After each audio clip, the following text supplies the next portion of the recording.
कहानी के शुरुआत में हमें रास्ते में जाते हुए दो बसेस को दिखाया जाता है। उस बस में बहुत सारी फीमेल स्टूडेंट्स होती हैं, जो वे सभी अपने क्लास के लिए जा रही होती हैं। उन्हीं में से एक का नाम मित्सुको था, जो दिखने में काफी प्यारी थी। वो अपनी नोट्स बुक में कुछ लिख रही होती है। तब उसकी फ्रेंड्स उससे कहने लगती हैं कि क्या तुम हर वक्त लिखती रहती हो? क्या मिलेगा इस तरह की नोट्स बनाने से? यहाँ देखो सभी लोग एंजॉय कर रहे हैं, तुम भी क्यों नहीं करती? ये कहकर उसकी फ्रेंड उसकी नोटबुक को छीन लेती है और उसका पेन नीचे गिर जाता है। और वो अपना पेन उठाने के लिए जैसे ही झुकती है, तभी हम देखते हैं कि उस समय कोई चीज बहुत तेजी से आती है और उस लड़कियों के साथ उन दोनों बसेस को आधे पर से ही काट देती है, जिसकी वजह से सारी की सारी लड़कियां दो हिस्सों में कट जाती हैं। इसी के साथ जैसे ही मित्सुको ऊपर उठती है, तब यह देखकर काफी हैरान हो जाती है कि यह क्या हो गया। अब क्योंकि वो नीचे पेन लेने के लिए झुकी थी, इसीलिए बच गई थी। यह देखकर बहुत ज्यादा डर जाती है और बस से उतरकर भागने लगती है। यहाँ पर हमें पता चलता है कि इन सभी को काटने वाली चीज कुछ और नहीं बल्कि हवा ही थी, जो सभी को काट रही थी। यह हवा अब मित्सुको के पीछे भी पड़ जाती है। यह देखते हुए मित्सुको चिल्लाते हुए काफी तेजी से भागने लगती है। भागते समय उसे आगे चार लड़कियां और भी दिखाई देती हैं और वो उन्हें झुकने के लिए कहती हैं, लेकिन काफी देर हो चुकी थी। वो हवा उन्हें भी आधे पर से काट कर चली जाती है। लेकिन उनमें से मित्सुको एक लड़की को बचा लिया था कि तभी इन्हें कुछ साइकिलिंग करते हुए लड़कियां नजर आती हैं, जो कहीं पर जा रही थीं। उन्हें भी ये बचाने की कोशिश करती हैं, लेकिन वो हवा उनके साथ भी वही करता है जो अभी इनके दोस्तों के साथ हुआ। और इसी दौरान वो लड़की भी मारी जाती है, जिसे अभी उस अदृश्य चीज से बचाया था। अब वो यह देखकर काफी डर जाती है और वो इधर उधर भागने लगती है। आगे हम देखते हैं कि मित्सुको जब एक नदी के पास जाती है, तो वो यह देखकर हैरान हो जाती है कि उस नदी में भी पहले से बहुत सारी डेड बॉडीज पड़े हुए थे, जिसने हवा ने यानी उस अदृश्य चीज ने काट दिया था। वहाँ से वो एक डेड बॉडी के कपड़े लेकर चेंज कर लेती है।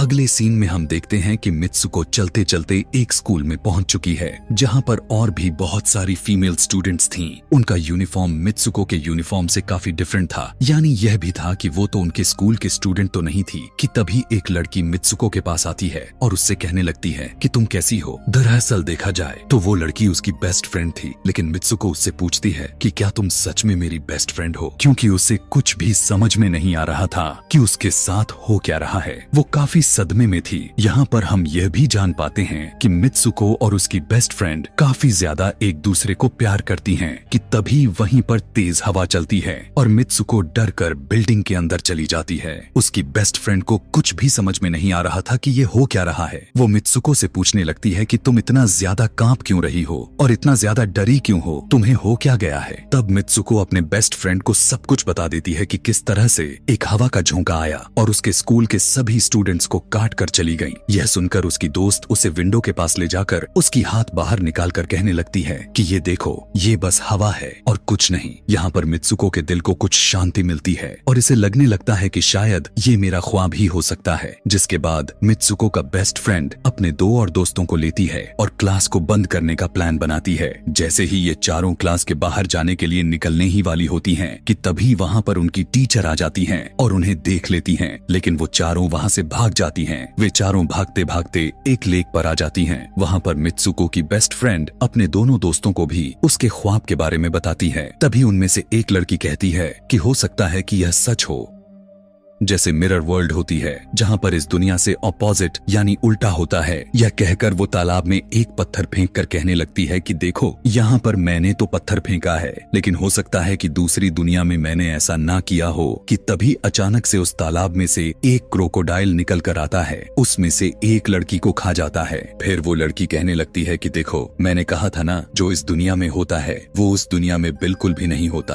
और जो उस दुनिया में हो रहा है वो इस दुनिया में नहीं हो सकता। तो इसको भी उसी दुनिया में मगरमच्छ ने खाया है। और यहाँ पर ये देखो, ये तो बिल्कुल सेफ है। उसी लेक के पास एक बिस्तर यानी एक बेड नजर आता है। ये चारों उस बेड से तकिए को उठाकर खेलने लगती हैं कि तभी हम देखते हैं दूर से दो लड़कियां इन्हें देख रही थीं। उन दोनों लड़कियों में से एक ब्राइडल बनी हुई थी, क्योंकि ये दोनों लड़कियां आपस में एक दूसरे से शादी कर ली थीं। जिसके बाद उनमें से एक फ्रेंड बताती है कि हमें कुछ ऐसा करना होगा जो उस दुनिया में इम्पॉसिबल हो, क्योंकि हमारे हमारे किस्मत तो पहले से लिखी जा चुकी है, लेकिन हम इसे बदल भी सकते हैं। जिसके बाद ये सभी लड़कियां अपने स्कूल में वापस आती हैं और नेक्स्ट लेक्चर लेने के लिए क्लास में चली जाती हैं कि तभी मित्सुको देखती है उसके पास एक तकिया पड़ा हुआ है। अब जैसे ही वो इस तकिए को उठाने के लिए नीचे झुकती है कि तभी उसकी टीचर पूरे क्लास में गन से फायर करने लगती है और जैसे ही मित्सुको उस तकिए को उठाकर ऊपर देखती है तो उसके क्लास के सभी लड़कियां मारी जा चुकी होती हैं और यहाँ पर एक बार फिर वो बच जाती है जैसे पिछली बार अपने ड्रीम्स में बच गई थी। मित्सुको की टीचर उसके पास आकर कहती है कि तुम्हारी हिम्मत कैसे हो गई, इस क्लास को बंद करने की तुम्हारा भी मरना तय है। कि तभी उसी वक्त दो लड़कियां और आ जाती हैं और मित्सुको को बचाकर वहाँ से भागने की कोशिश करती है, लेकिन एक दूसरी टीचर वहाँ पर आकर उन दोनों लड़कियों को मौत के घाट उतार देती है। अब जितने भी स्टूडेंट्स की जान बच गई थी, मित्सुको उनके साथ बाहर भागने लगती हैं, लेकिन स्कूल की सभी टीचर्स उन सभी लड़कियों पर फायरिंग करने लग जाती हैं। अब यहाँ पर फायरिंग के दौरान सभी लड़कियां जैसे ही वहाँ से बाहर आती हैं, तो यहाँ पर हवा उन्हें काट देती है। यहाँ पर अब मित्सुको यहाँ पर एक बार फिर से अकेली रह जाती है और वो वहाँ से भागकर क्राउड एरिया से होता हुआ पुलिस स्टेशन में जाती है। वो वहाँ पर सब कुछ बताने लगती है। उसकी यह बात सुनने के बाद पुलिस वाली लड़की उससे कहती है कि लेकिन तुमने स्कूल वाली कपड़े तो नहीं पहने हुए हैं। और जब वो उसके सामने एक मिरर को रखती है तब मित्सुको उस मिरर में देखती है कि वो तो एकदम से बदल गई होती है और लोग उसे मित्सुको के नाम से नहीं बल्कि उसे किसी और नाम से बुला रहे थे। यहाँ पर हमें पता चलता है कि उसकी शादी होने वाली थी। तब वही पुलिस ऑफिसर उसे उसकी शादी के लिए लेकर जाती है। यह देखकर आसपास के लोग उसे कॉन्ग्रेचुलेशंस दे रहे थे। अब जैसे ही वे सभी उसे लेकर चर्च पहुँचते हैं तो मित्सुको को बेस्ट फ्रेंड भी वहीं पर मौजूद होती है। मित्सुको उससे पूछने लगती है कि यह सब मेरे साथ क्या हो रहा है। तब उसकी दोस्त उससे कहती है कि अभी खामोश रहो, हम अभी किसी के कंट्रोल में हैं, बस जैसा मैं कहूँ तो तुम वैसा ही करो। और यह कहते हुए वो उसका वेडिंग ड्रेस पहनाती है और उसे वहाँ जाने के लिए कहती है। अब जैसे ही वो अपनी मैरिज सेरेमनी के लिए आगे बढ़ती है तो वहाँ की सभी लड़कियाँ उसका मजाक उड़ाने लगती हैं। यह देखकर उसकी बेस्ट फ्रेंड एक एक करके सभी को मारना शुरू कर देती है। जिसके बाद जैसे ही मित्सुको आगे बढ़ती है तो उसके ग्रूम की जगह एक ताबूत खड़ा हुआ नजर आता है। उस ताबूत को खोले जाने पर एक बड़ा पिग बाहर निकल कर आता है। मित्सुको उसे देखकर काफी ज्यादा डरने लगती है और एक टूटी हुई बोतल से उस पर अटैक कर देती है। जिसके बाद मित्सुको और उसकी बेस्ट फ्रेंड चर्च से भागते हुए बाहर आ जाती हैं। यहाँ गेट पर भी दो लड़कियां इन्हें रोकने की कोशिश करती हैं, लेकिन मित्सुको की बेस्ट फ्रेंड इन्हें मारकर वहाँ से भाग जाते हैं। उधर मित्सुको दूसरी तरफ भाग रही थी क्योंकि अब उसे लगने लगा था कि उसके साथ कुछ ज्यादा ही गलत हो रहा है। आगे जाने पर एक और मिरर में खुद को देखती है तो वो एक बार फिर से खुद को बदला हुआ पाती है। अब जिस जगह पर मित्सुको थी वहीं पर रेस हो रही थी कि तभी उसके पास कुछ लड़कियां आकर उससे कहने लगती हैं कि तुम तो बहुत अच्छी रेसर हो, खड़ी क्यों हो, भाग क्यों नहीं रही। और जब वो भागना स्टार्ट करती है तब वो खुद में काफी एनर्जी फील करने लगती है। जिसके बाद मित्सुको रेस जीतने की पूरी कोशिश करने लगती है। भागते समय उसे अपने डेड फ्रेंड्स भी नजर आती हैं जो कुछ वक्त पहले उसके स्कूल में मारी जा चुकी थी। कि तभी उसी वक्त उसकी बेस्ट फ्रेंड भी आ जाती है। तभी ये दोनों नोटिस करती हैं कि वही पिग और वो औरतें जिन्होंने इनको चर्च में रोक रही थीं, वो सभी इन्हीं के तरफ आ रही थीं।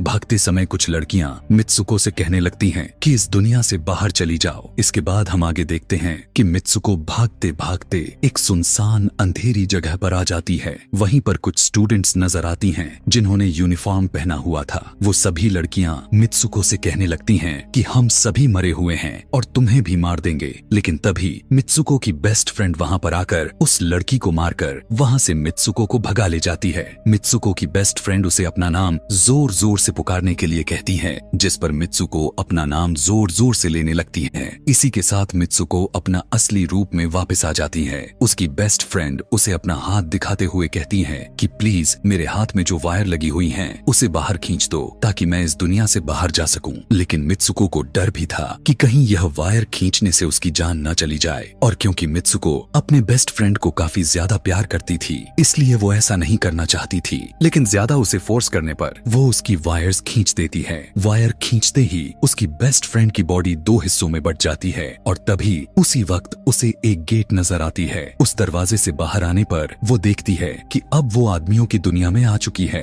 वहीं पर उसके पोस्टर्स भी लगे हुए थे। जिस पोस्टर को कुछ लड़के देख रहे थे तभी एक लड़का मित्सुको के पास आकर कहता है कि तुम तुम फ्यूचर में हो। इस बात को सुनते ही वो बेहोश हो जाती है। कुछ टाइम के बाद जब उसे होश आता है तब वो आगे बढ़ती है। तब वो देखती है कि एक बूढ़ा आदमी गेम खेल रहा होता है और उसी गेम में मित्सुको वही कैरेक्टर नजर आती है जो अभी बनी हुई है। मित्सुको को देखते ही बूढ़ा आदमी कहने लगता है कि मैंने ही इस गेम को बनाया है और मैं ही हूँ जो तुम लोगों को कंट्रोल कर रहा हूँ। तुम तो बहुत पहले मारी जा चुकी थी, लेकिन मैंने तुम्हारा डीएनए लेकर तुम्हें फिर से बनाया। मित्सुको को जब यह बात सुनकर उसे पता चल जाता है कि यह एक गेम है तो उसे लगता है कि शायद मैं अभी भी अपने दुनिया में जा सकती हूँ कि तभी उसी समय एक आदमी आता है और मित्सुको को अपने पास बुलाने लगता है। तब वो बूढ़ा आदमी मित्सुको से उसकी आखिरी लेवल को कंप्लीट करने के लिए कहता है। वो आगे बढ़ने लगती है कि तभी मित्सुको को अपने दोस्त की कही हुई बात याद आ जाती है कि अगर हम इस दुनिया में कुछ ऐसा करेंगे जो दूसरी दुनिया में इम्पॉसिबल हो तो तुम इस गेम से बाहर आ जाओगी। और इसी के साथ वो इस आदमी का गला दबा देती है